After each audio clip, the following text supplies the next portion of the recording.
Episode की starting में हम देखते हैं पराग मोटिबा के पास आता है। बोलता है सॉरी बा, मेरे दिल में जो भी दर्द था वो इस तरीके से बाहर निकला। लेकिन ये सब कुछ बोलना बहुत ज़रूरी था क्योंकि ये बात मेरे बच्चों की है। प्रेम और राही दोनों ही इस घर की शान है। आर्यन के दुख में जब हम लोग डूब गए थे तब इन दोनों ने ही मिलकर हम लोगों को संभाला था। अपने आंसुओं को इन्होंने दूर रखा लेकिन इन्होंने हमारे आंसुओं को पोंछा। लेकिन फिर भी इन दोनों को ही इतना सब कुछ सुनना पड़ता है। अंश राही का भाई है और प्रार्थना प्रेम की बहन है, लेकिन फिर भी आपने इन दोनों को शादी में जाने का हक तक नहीं दिया।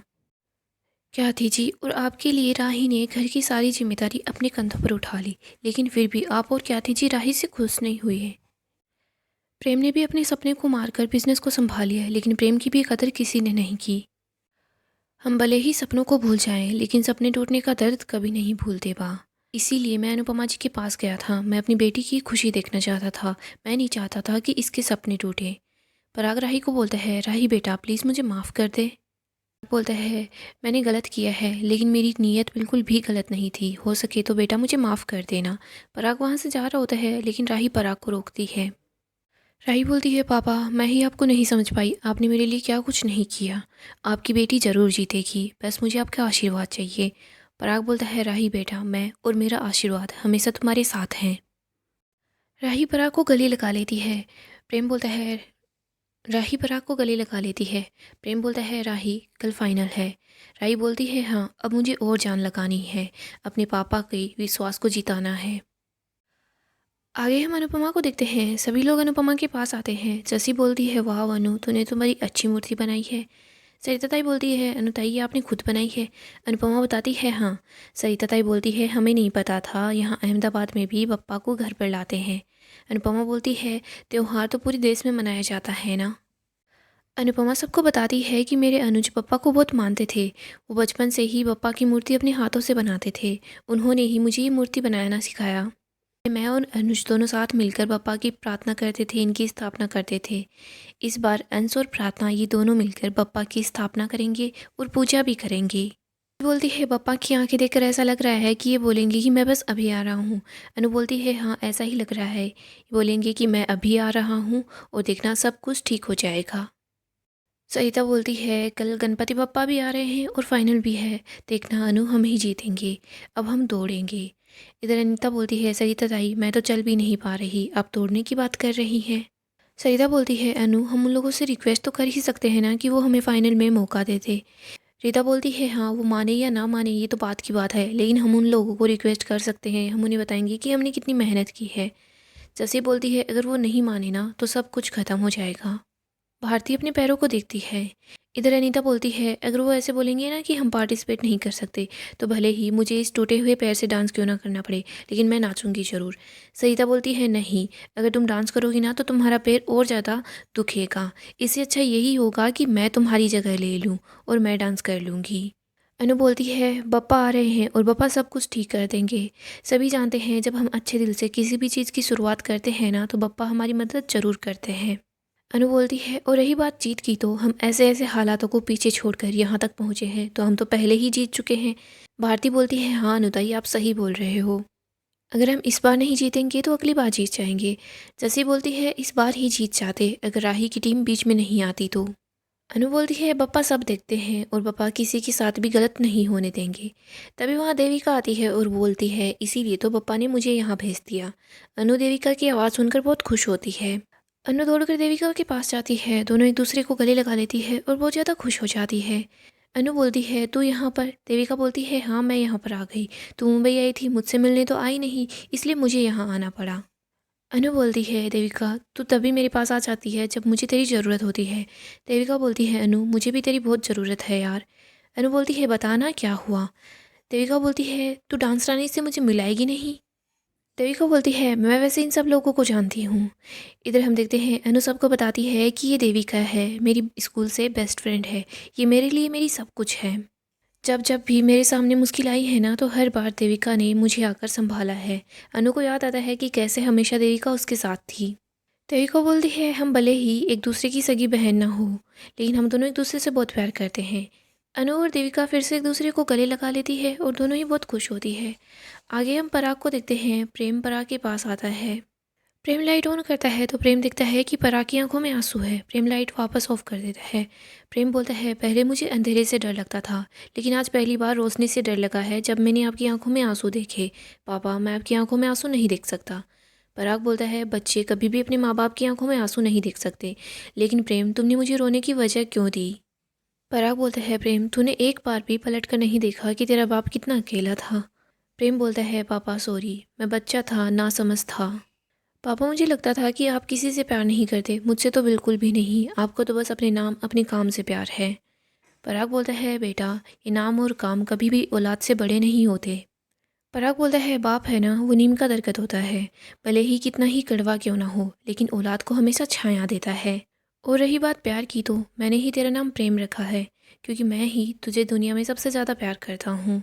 तुम और प्रार्थना मेरी दोनों आंखें हो। और रही बात गायत्री की, मैं तुम्हें और उनको ज़्यादा टाइम नहीं दे पाया। मैं तुम लोगों को वक्त से पहले बहुत अच्छी ज़िंदगी देना चाहता था। बच्चे हैं ना, वो माँ की आंखों के आंसू तो देख सकते हैं, लेकिन बाप के माथे की सिकन नहीं देख पाते। काश बाप भी अगर रो लेता तो औलाद को बाप का दर्द भी दिखाई दे जाता। लेकिन ज़िंदगी से लड़ने में इतना खोया रहता है कि रोने तक का वक्त नहीं मिलता। तस्वीरों में अपने बच्चों को बड़ा होते हुए देखता है, बर्थडे पार्टी का खर्चा करता है, लेकिन बर्थडे में आ नहीं पाता। बच्चों की ज़िंदगी को बनाते बनाते एक दिन बाप अपने बच्चों से खुद दूर हो जाता है। सब कहते हैं कि बेटा अपने बाप की तरह बनना चाहता है, लेकिन मैं पहला बाप हूँ जो अपने बेटे की तरह बनना चाहता हूँ। प्रेम, जब तू लौट कर आया ना, तब से मैं तेरे जैसा बनने की कोशिश कर रहा हूँ। हम देखते हैं प्रेम पराग की बातें सुन रहा होता है तो वो बहुत ज़्यादा इमोशनल होता है। पराग बोलता है, श्रीनाथ जी की कसम, मुझे गर्व है कि मैं अपने बेटे जैसा बनने की कोशिश कर रहा हूँ, और इससे भी ज़्यादा इस बात पर गर्व है कि मेरा बेटा मेरे जैसा नहीं बना। प्रेम बोल रहा होता है, पापा आई लव यू। पराग भी बोलता है, हाँ बेटा, मैं भी तुझसे बहुत प्यार करता हूँ। मैं दिखा नहीं पाता, लेकिन सबसे ज़्यादा मैं तुझे से प्यार करता हूँ। प्रेम बोलता है, सॉरी पापा, मैं इस घर को छोड़कर चला गया था, मुझे इस घर में घुटन महसूस होती थी। प्रेम बोलता है, पापा, जैसे आपने राही के सपने को समझाया है, वैसे ही आप अगर मुझे समझते तो शायद मैं इस घर को छोड़कर कभी नहीं चाहता। मुझे सेफ बनना था, लेकिन आपकी और मोटिवा की नज़रों में खाना बनाना सिर्फ औरतों का काम होता है, और मैं अपने सपने को पूरा करने के लिए ही यहाँ से चला गया था। पापा, मुझे सेफ बनना था, प्रार्थना को बिजनेस करना था। आपके काका के सबके सपने टूटे हैं, लेकिन जब हमारा सपना टूट रहा था तब आपने हमें सपोर्ट क्यों नहीं किया? शायद मोटिवा के खिलाफ जाने की आपकी हिम्मत नहीं हुई होगी, या फिर आप काम में इतना बिजी थे कि आप देख ही नहीं पाए आपके बच्चों पर क्या बीत रही है।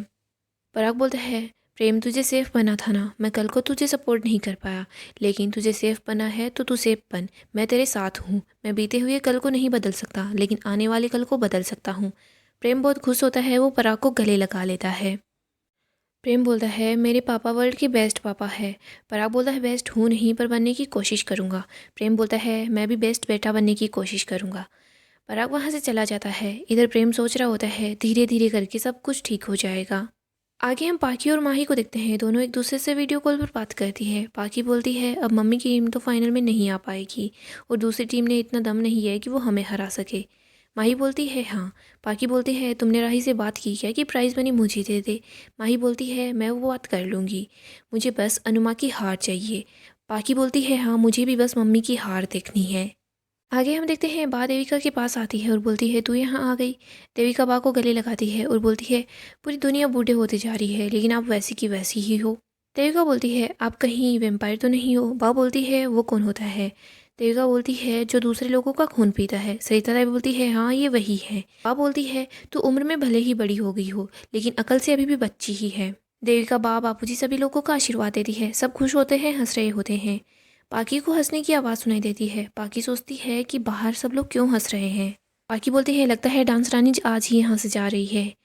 इधर हम देखते हैं, अंश और प्रार्थना देविका का आशीर्वाद लेते हैं। देविका बोलती है, अंश, तुम बिल्कुल समर जैसे ही हो। इधर तोशु बोलता है, हेलो देविका मासी, आप हमें भूल गई हो क्या? देविका तोशु के पास जाती है और बोलती है, तुम्हें कैसे भूल सकती हूँ? तुम बताओ, तुम सुधर गए हो या फिर बिल्कुल वैसे के वैसे ही हो?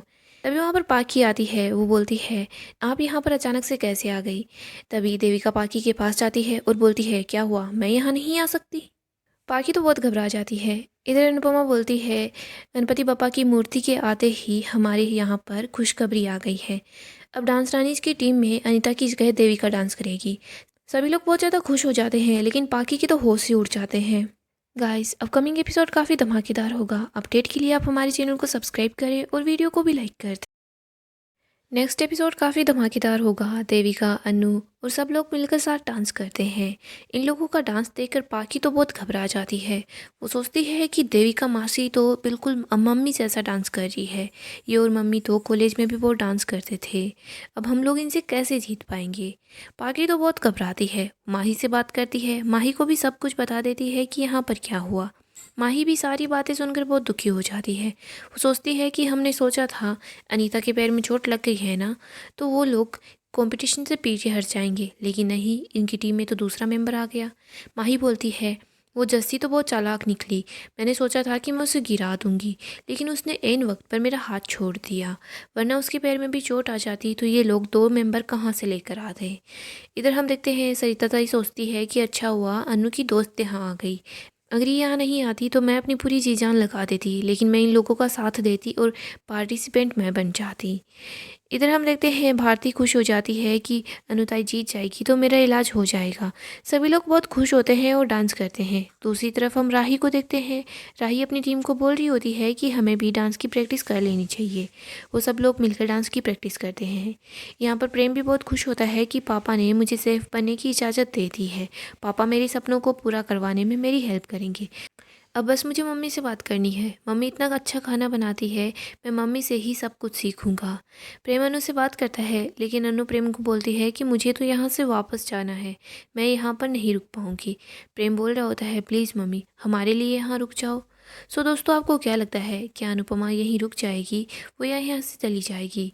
इधर देविका की अलग ही परेशानी होती है। वो अनु के साथ कुछ शेयर नहीं कर पाती, क्योंकि वो सोचती है कि अगर मैंने पहले ही अनु को बता दिया ना, तो अनु अपने कंपटीशन पर फोकस नहीं कर पाएगी, इसीलिए मैं बाद में इससे बात करूंगी। देविका अनु को गले लगाती है और बोलती है यार अभी तो गले लग जा, क्या पता फिर गले लगने का मौका मिले या ना मिले। सो दोस्तों, नेक्स्ट अपडेट के लिए आप हमारे चैनल को सब्सक्राइब करें और वीडियो को भी लाइक कर दें।